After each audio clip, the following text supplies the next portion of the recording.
The armed forces of the Russian Federation continue the special military operation. In the Kupiansk direction, aviation and artillery of the Zapad group of forces inflicted fire damage on the units of the armed forces of Ukraine close to Dvurechnoye, Berestovoye in Kharkov region and Artyomovka in Lugansk People's Republic. The enemy suffered losses of up to 55 Ukrainian troops, 1 armored fighting vehicle, 2 pickup trucks and 1 D-20 howitzer. In the Krasny Liman direction, the center group of forces, aviation and artillery hit enemy manpower and military equipment close to Yampolovka and Terny in Donetsk People's Republic. In the past 24 hours, the enemy has lost over 100 Ukrainian troops, 1 infantry fighting vehicle, 3 pickup trucks, 1 motor vehicle and 1 Stabi howitzer. In the Donetsk direction, the units of the Yug group of forces and artillery annihilated over 245 Ukrainian troops, 1 tank, 3 armored fighting vehicles, 3 pickup trucks, 1 Grad MLRS vehicle and 1 Stabi howitzer close to Semenovka, Petrovskoye and Tonenkoye. In the South Donetsk and Zaporozhye directions, aviation and artillery of the Vostok group of forces inflicted fire damage on the Ukrainian units close to Ugledar and Novomikhailivka in Donetsk People's Republic. Total losses of the enemy in the past 24 hours in these directions have amounted to over 50 Ukrainian troops, 3 tanks, 4 infantry fighting vehicles, 2 armored fighting vehicles, 4 motor vehicles and 1 D-20 howitzer. In the Kherson direction, Russian troops neutralized up to 40 Ukrainian troops, 2 armored fighting vehicles, 3 motor vehicles, 1 Gvozdika self-propelled howitzer, 1 D-30 howitzer and 1 US-made Paladin self-propelled artillery system.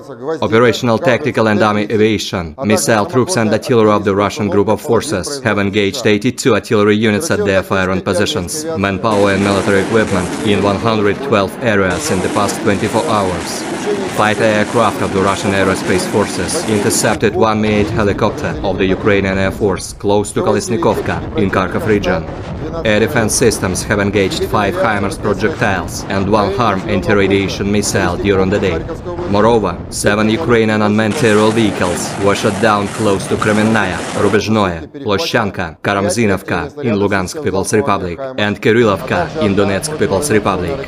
In total 402 airplanes, 223 helicopters, 3,471 unmanned aerial vehicles, 414 air defense missile systems, 8,355 tanks and other armored combat vehicles, 1,070 combat vehicles equipped with MRLS, 4,395 field artillery cannons and motors, as well as 9,027 units of special military equipment have been destroyed during the special military operation. The other side, Ukraine Defense Ministry in a statement said Russia lost 700 servicemen in a single day. In total, Kremlin lost 165,610 servicemen during the conflict, including 3,537 tanks, 6,869 armored fighting vehicles as well as 305 jet fighters and 290 helicopters. President of Ukraine Volodymyr Zelensky in a statement March 20th, announced good news for Ukrainian and his European partners. We have several important decisions today, primarily defense decisions. Our European partners have agreed on a joint plan to accelerate the supply of shells for our artillery. This decision is worth €2 billion. It provides for both emergency supply and production of ammunition, said Zelensky. Russia and Ukraine conflict last for 390 days. There is no peace talk. В незмінності руху до перемоги над державою-терористом. Дякую усім нашим партнерам в Європі. Усім, хто дійсно зацікавлений, щоб Європа була сильною і вільною. Оголошено сьогодні і про новий оборонний пакет від Сполучених Штатів Америки. Обсяг $350 мільйонів. Це ракети для хаймарсів, артилерійські та інші боєприпаси. Все, що дійсно необхідно, щоб підтримати наших воїнів. Дякую президенту Байдену, Конгресу, усім американцям. Провів сьогодні 3 міжнародні розмови із канцлером Австрії Негамером, обговорили нашу двосторонню співпрацю, гуманітарні та політичні питання, а також наші спільні можливості відновити справедливість, порушену російською агресією. Я подякував Австрії за приєднання до групи, яка готує створення спецтрибуналу щодо агресії Росії проти нашої держави. Подякував також Ірландії, пану прем'єр-міністру за приєднання його держави до цієї групи.